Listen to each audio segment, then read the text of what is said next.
Friends and families, welcome to Free Baking Class by Elfin. இன்னைக்கு என்ன recipe பார்க்க போகிறோம்னா எக்லெஸ் ரெட் வெல்வெட் கேக் தான் பார்க்க போகிறோம். அதாவது எக்லெஸ் கப் கேக். அதுதான் இது செம்ம ஈஸியாக கொஞ்ச நேரத்துலேயே செம்ம சாஃப்டாக செம்ம ரிச்சாக நம்ம பண்ணிடலாம். இதுக்கு பீட்ரு அந்த மாதிரி எதுவும் தேவையில்லை, சாதாரண விஸ்க் வச்சே பண்ணிடலாம். இந்த கப் கேக் வந்து சூப்பர் மாய்ஸ்டாக ரொம்பவே ரிச்சான டேஸ்ட்டில் இருக்கும். நான் கொடுத்துருக்க அளவுகள் படி கரெக்டாக செஞ்சிங்கன்னா உங்களுக்கு பர்ஃபெக்டாக வரும். முழுசாக ஸ்கிப் பண்ணாமல் பாருங்கள், அப்போ தான் உங்களுக்கு தெளிவாக புரியும். எங்களுடைய சேனல் உங்களுக்கு பிடிச்சிருந்துச்சுன்னா லைக் பண்ணுங்கள், ஷேர் பண்ணுங்கள், கமெண்ட் பண்ணுங்கள், சப்ஸ்கிரைப் பண்ணுங்கள். பக்கத்தில் இருக்க பெல் ஐக்கானை கிளிக் பண்ணி வச்சுக்கோங்க. அப்போ தான் நாங்கள் போடுற வீடியோஸ் எல்லாம் உங்களுக்கு நோட்டிஃபிகேஷனை வந்து நீங்கள் சீக்கிரமே பேக்கிங் கற்றுக்கலாம். நீங்கள் ஃப்ரீயாகவே பேக்கிங் கற்றுக்க வகையான பேக்கிங் சம்மந்தமான தகவல் அனைத்துமே இந்த சேனலில் ஃப்ரீயாகவே அப்லோட் பண்ணுறோம். நீங்கள் ஜஸ்ட்டு சப்ஸ்கிரைப் மட்டும் பண்ணி ஜாயின் பண்ணிக்கோங்க. Thank you for all. வாங்க வீடியோக்குள்ளே போகலாம். இப்போ ஒரு கப்பில் காய்ச்சி ஆற வச்ச பால் வந்து 180 ml எடுத்திருக்கேன். அதாவது 250 ml கப்பில் 3/4 கப் அளவு காய்ச்சி ஆற வச்ச பால் எடுத்துக்கோங்க. இது கூடவே சமையலுக்கு யூஸ் பண்ணுற வினிகர், இது 1 லிட்டர் பாட்டில் வந்து 35 ரூபா வரும். இதிலிருந்து நான் 1 டேபிள் ஸ்பூன் அளவு வினிகர் வந்து எடுத்து இந்த காய்ச்சி ஆற வச்ச பால் கூட சேர்த்து நல்லா கலந்து எடுத்துக்கலாம். சும்மா ஜஸ்ட்டு மிக்ஸ் பண்ணி மட்டும் எடுங்க. இது வந்து இந்த பால் வந்து திரிஞ்சு லைட்டாக தயிர் மாதிரி கன்சிஸ்டன்சியில் வரணும். அதுக்காக தான் நம்ம இந்த ப்ரொசீஜர் பண்ணுறோம். இப்படி கலக்கிட்டு இதை வந்து ஒரு ஓரமாக எடுத்து வச்சிடலாம். எப்போதும் காய்ச்சி ஆற வச்ச பாலை யூஸ் பண்ண சொல்கிறீங்கன்னு நீங்கள் கேட்கலாம்.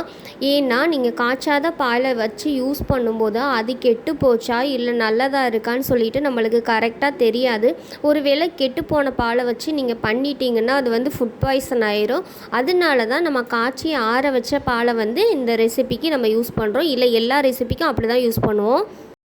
பார்த்திங்கன்னா நான் ஒரு 3/4 கப் அளவுக்கு சர்க்கரை எடுத்திருக்கேன். அதாவது இதை வந்து கிரானுலேட்டட் சுகர்னு சொல்லுவாங்க. அதாவது முழுசாக இருக்கும்ல அந்த சுகர் கடையில் வாங்கினபடியே. இதை வந்து நான் மிக்ஸி சாரில் போட்டுட்டு ஜஸ்ட்டு ஒரு 3 செகண்ட் 1 2 3 அந்த 3 செகண்டுக்கு மட்டும் அரைச்சி எடுத்துக்கோங்க. அரைச்சி எடுத்திங்கன்னா இந்த மாதிரி கொரகொரப்பாக இருக்கும். ஒரு கோலப்படி எப்படி இருக்கும், வெள்ளை கோலப்படி இருக்குல்ல, அந்த கோலப்படி டெக்ஸ்சரில் இருக்கும். அப்படி இருந்துச்சுன்னா அந்த சுகர் பேர் வந்து கேஸ்டர் சுகர். அந்த சுகரை தான் நான் அரை கப் எடுத்திருக்கேன். அதாவது 125 ml கப்பில் அரை கப் எடுத்திருக்கேன். கூடவே ஒரு ஈரமில்லாத பவுலில் இந்த அரை கப் சர்க்கரையை நான் இதில் சேர்த்துக்கிறேன். அது கூடவே 1/4 கப் அளவு வாசனை இல்லாத எண்ணெய் எடுத்திருக்கேன். அதாவது நல்லெண்ணெய், கடலெண்ணெய், தேங்காய் எண்ணெய் அந்த எண்ணெயெலாம் யூஸ் பண்ணக்கூடாது. கோல்டு வின்னர் அல்லது ஃபார்ம் ஆயில் அந்த மாதிரி யூஸ் பண்ணலாம். அப்படி இல்லைன்னா பட்டரை வந்து உருக்கிட்டு ஆற வச்சுட்டு இதே அளவு, அதாவது 1/4 கப் அளவு எடுத்துக்கலாம். கூடவே நான் 1/2 டீஸ்பூன் அளவு ரெட் வெல்வெட் எசன்ஸ் எடுத்திருக்கேன். நீங்கள் ரெட் வெல்வெட் எசன்ஸ் இல்லைன்னா அதே அளவு வந்து வெனிலா எசன்ஸ் எடுத்துக்கோங்க. இது 3ஐயும் சேர்த்துட்டு விஸ்க் வச்சு ஜஸ்ட்டு ஒரு 10 செகண்டுக்கு வந்து கலந்து எடுத்துக்கோங்க. சும்மா ரொம்ப போட்டு பீட் பண்ணணும்லாம் இல்லை, ஜஸ்ட்டு கலந்தால் போதும். அது கூடவே நான் இங்கே வீட்டில் வச்ச தயிர், இதுதான் வந்து மெயின் இன்க்ரீடியண்ட்டு. இந்த வீட்டில் வச்ச தயிரில் தான் இந்த கேக் வந்து பர்ஃபெக்டாக வரும். நீங்கள் ட்ரை பண்ணி பார்த்து சொல்லுங்கள்.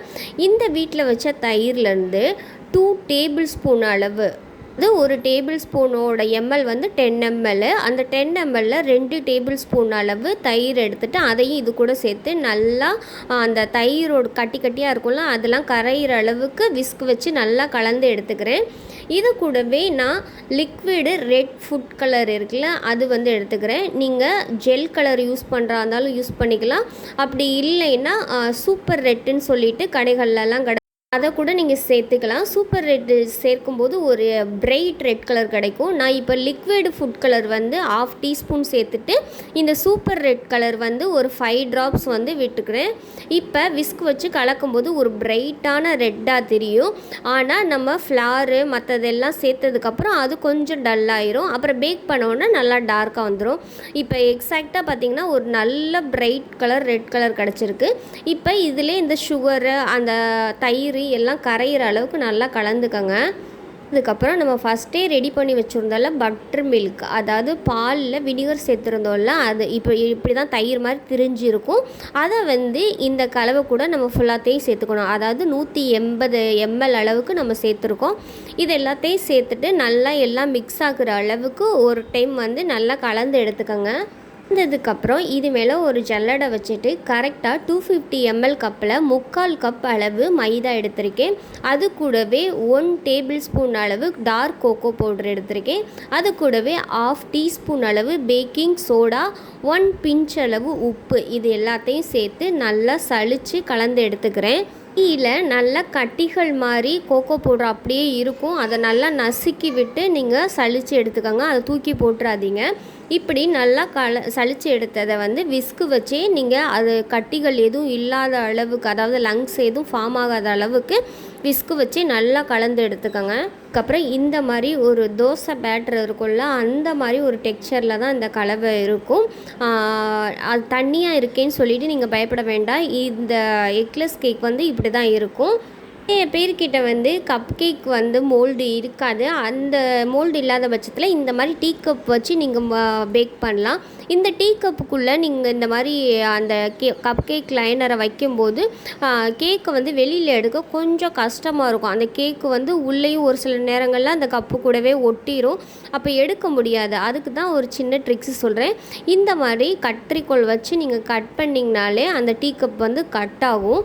அப்படி கட் பண்ணும்போது உங்களுக்கு ஒரு ஆஃப் சைஸில் ஒரு கிண்ணம் மாதிரி கிடைக்கும். அதில் வந்து நம்ம கப் கேக் லைனரை வச்சு பேக் பண்ணும்போது உங்களுக்கு பர்ஃபெக்டாக டீமோல்ட் பண்ண கரெக்டாக இருக்கும். இதில் சமைக்கிறது சரியாக தவறான்லாம் எனக்கு தெரியாது. கப் கேக் மோல்டு இல்லாதவங்க என்ன பண்ணுறது அப்படின்னு நீங்கள் யோசிப்பீங்க. கப் கேக் மோல்டு இருந்தால் தான் கேக் பண்ண முடியுமா அப்படின்லாம் இல்லை, எல்லாத்துலேயும் பண்ணலாம். இதுவே நீங்கள் ஒரு சில்வர் கிண்ணத்தில் கூட நீங்கள் பேக் பண்ணலாம், ஒரு டம்ளரில் கூட நீங்கள் பேக் பண்ணலாம். நான் எக்ஸாம்பிள் சொல்கிறதுக்காக சொல்கிறேன். உங்களுக்கு தேவைப்பட்டால் இப்படி யூஸ் பண்ணுங்கள். இதை வந்து ரீயூஸ்புளும் பண்ணிக்கலாம். இப்போ ஒன் டைம் நீங்கள் பேக் பண்ணிவிட்டு அந்த கப்பை எடுத்துகிட்டு மறுபடியும் எப்போ வேணாலும் நீங்கள் கேக் பேக் பண்ண யூஸ் பண்ணிக்கலாம். இப்போ ரெடி பண்ணி வச்சுருக்க பேட்டரை வந்து நான் ஒரு கரண்டி வச்சு அள்ளி 3/4 பங்கு ஊற்றுறேன். நம்ம வந்து எக்கு வச்சு கப் கேக் பண்ணும்போது அது 1/2 பங்கு தான் ஊற்றணும். அது ரைஸ் ஆகி நிறையா கிடைக்கும். அதுவே எக்லெஸ் கேக் ஊற்றும்போது நீங்கள் 3/4 பங்கு ஊற்றுங்க. அப்போ தான் உங்களுக்கு ஃபுல்லாகி கிடைக்கும். நான் 3/4 பங்கு ஊற்றிருக்கேன். ஒரு 12 கப்பு ப்ளஸ் ஒரு பெரிய கப்பில் 1 கப்பு அந்த மெஷர்மெண்ட் வந்துச்சு. ஓடிஜியை ஓப்பன் பண்ணிவிட்டு இந்த ட்ரேயை வந்து சென்டரில் இருக்குள்ள ரேக்கு, நடுவில் இருக்கிற ரேக்கில் வச்சுட்டு டைமரை வந்து 20 நிமிஷம் வச்சுக்கிறேன்.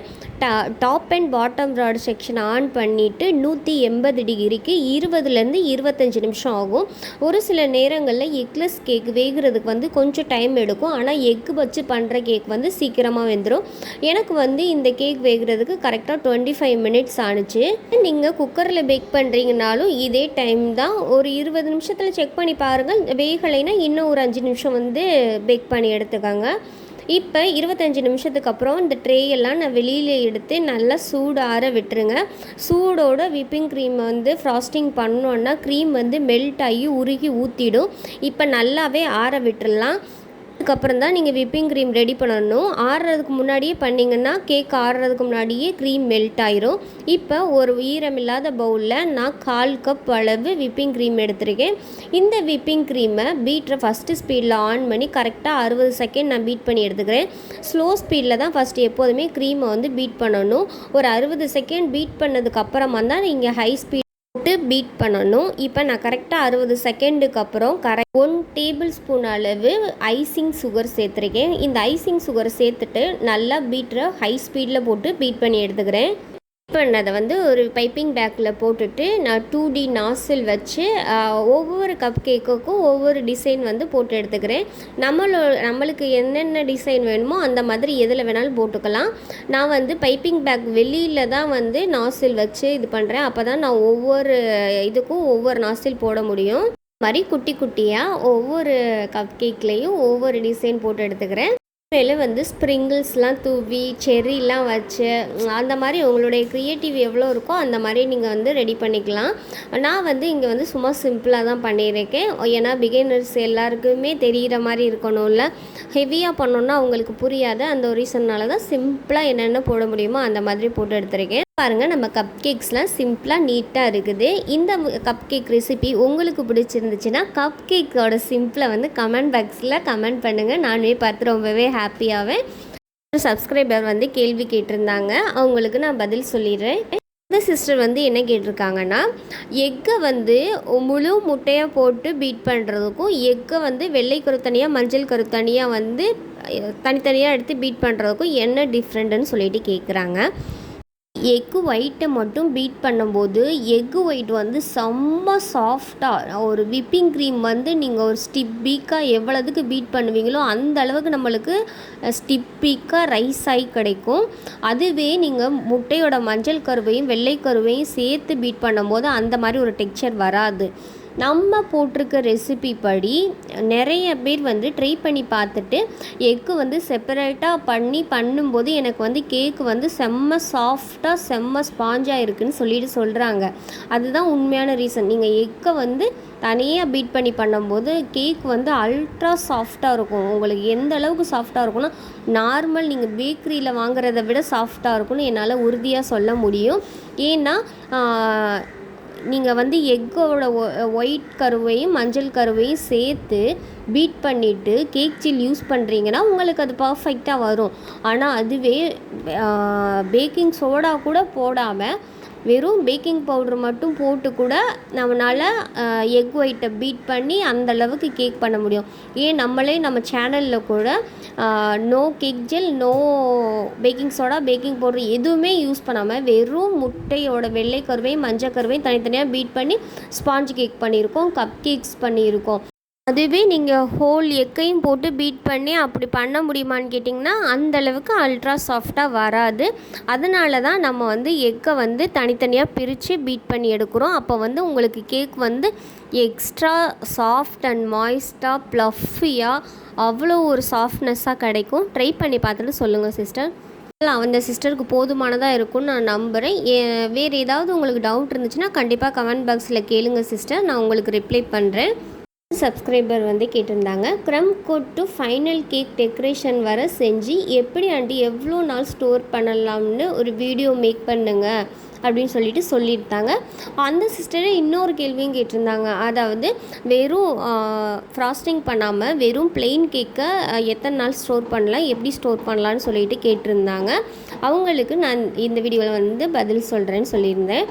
அதாவது க்ரம் கோட் டு ஃபைனல் கோட் ஃபுல்லாக ஒரு கேக் வந்து டெக்கரேஷன் பண்ணிவிட்டு ஐசிங் பண்ணிவிட்டு ஒரு 2 days வந்து நீங்கள் ஃப்ரிட்ஜில் வைக்கலாம். அதுக்கப்புறம் நீங்கள் ஃப்ரிட்ஜில் வச்சிங்கன்னா அந்த கேக் இருக்க ட்ரை ஆகும். அப்படியே அதில் இருக்க சாஃப்ட்னஸ்லாம் போய் அப்படி ட்ரை ஆயிரும். ஆனால் நீங்கள் 1 week வரைக்கும் கூட வச்சுருக்கலாம். ஆனால் அந்த கேக்கோட ஜூஸினஸ், அந்த சாஃப்ட்டு அதெல்லாம் அப்படியே கொஞ்சம் கொஞ்சமாக கேக்கோட டேஸ்ட்டே வந்து மாறிடும். ஆனால் கேக் வந்து கெடாமல் இருக்கும். ஆனால் அந்த சாஃப்ட்னஸ், அந்த மாய்ஸ்ட் அதெல்லாம் எதுவுமே இருக்காது. ட்ரை ஆகிட்டே போகும் கேக்கு. மேக்ஸிமம் 2 days வச்சுக்கோங்க. அதுக்கு முன்னாடியே நீங்கள் வந்து யூஸ் பண்ண பாருங்கள். அதாவது ஃபைனல் கோட் எதுவுமே கொடுக்காம வெறும் பிளெயின் கேக்கை வந்து நீங்கள் செஞ்சுட்டு 2 days வந்து நார்மல் ரூம் டெம்பரேச்சரில் வச்சுக்கலாம். அதுக்கப்புறம் நீங்கள் 3ஆவது நாள் ஸ்டார்ட் ஆயிடுச்சுனாலே அதுலேருந்து லைட்டாக ஒரு கெட்ட வாடை, அதாவது எப்படி சொல்கிறது, ஒரு லைட்டாக கெட்டு போன வாடை வரும்.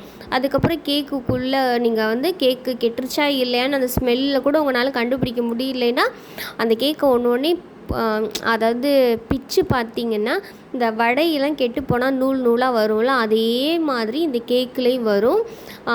அந்த மாதிரி இருந்துச்சுன்னா நீங்கள் வந்து யூஸ் பண்ணாதீங்க. ரொம்ப அதாவது ஃபுட் ரேப்பர் போட்டு நீங்கள் க்ளோஸ் பண்ணி வச்சிங்கன்னா சீக்கிரமே வந்து கெட்டுரும். சும்மா நார்மல் ரூம் டெம்பரேச்சர்லேயே சும்மா ஒரு பாக்ஸில் போட்டு ஏர் டைட் பாக்ஸ்லலாம் போடாதீங்க. சும்மா நார்மல் ஒரு பாக்ஸில் போட்டுட்டு சும்மா லைட்டாக மூடி வச்சிட்டிங்கனாலே போதும். 2 நாளைக்கு ரூம் டெம்பரேச்சரில் இருக்கும். தகவல் உங்களுக்கு போதுமானதாக இருக்கும்னு நான் நம்புகிறேன். உங்களுக்கு வேறு ஏதாவது டவுட் இருந்துச்சுன்னா கண்டிப்பாக கமெண்ட் பாக்ஸில் வந்து கமெண்ட் பண்ணுங்கள். ஃப்ரீயாகவே பேக்கிங் கற்றுக்கணுமா? ஜஸ்ட் எங்கள் சேனலை சப்ஸ்கிரைப் மட்டும் பண்ணுங்கள். உங்களுக்கு A to Z பேக்கிங் பற்றின அனைத்து தகவல்களுமே, அனைத்து கேள்விகளுக்கான பதில்களுமே எங்கள் சேனலில் ஃப்ரீயாகவே அப்லோட் பண்ணுறோம். எங்கள் சேனல் உங்களுக்கு பிடிச்சிருந்துச்சுன்னா லைக் பண்ணுங்கள், ஷேர் பண்ணுங்கள் அண்ட் கமெண்ட் பண்ணுங்கள், சப்ஸ்கிரைப் பண்ணுங்கள். பக்கத்தில் இருக்க பெல் ஐக்கான் தான் நாங்கள் போடுற வீடியோஸ் எல்லாம் உங்களுக்கு நோட்டிஃபிகேஷனாக வரும். Thank you for all.